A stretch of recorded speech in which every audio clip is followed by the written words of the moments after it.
লবণ দিছি, গুঁড়ি দিছি, চালের গুঁড়া।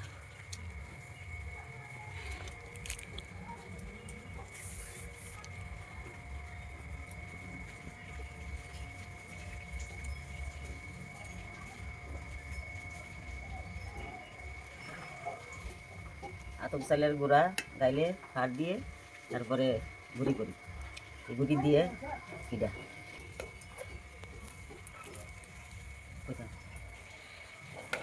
এইগুলাটা দিয়ে চিতল পিঠা বানাবো।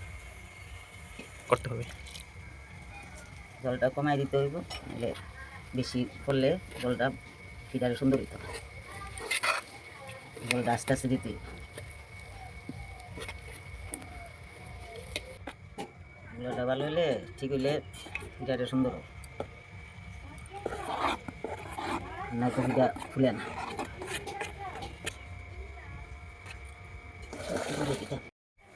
চাকা গুড় সিদ্ধ করে তেলের পিঠার গুলা।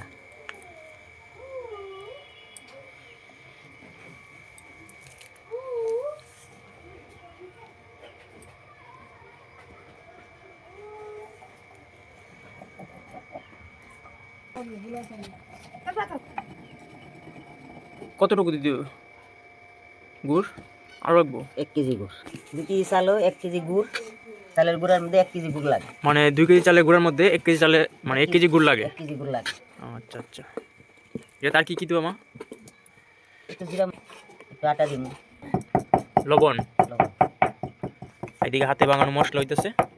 কি কি আছে মশলা মা? গুয়া মুড়ি, দইনা, জিরা। গুয়া মুড়ি, দইনা, জিরা, আস্তা মশলা, ছেঁচড়ি দিয়ে গুঁড়া গুঁড়া হইতেছে। দিলে মানে পিঠা টেস্ট বাড়ে নাকি? সামান্য পরিমাণ আটা, আটা দিলে পিঠা সুন্দর হয় নাকি?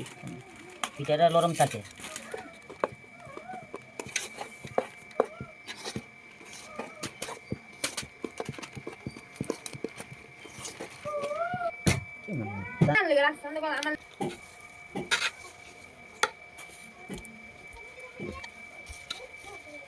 মশলা এগুলা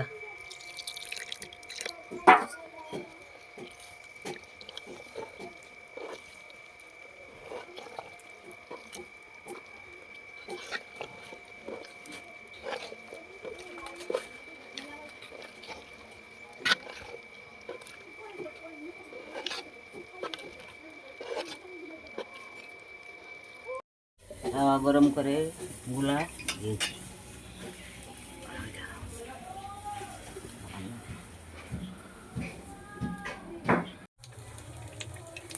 খুব সুন্দর ফুলছে না মা? হ্যাঁ, বুঝছে তো।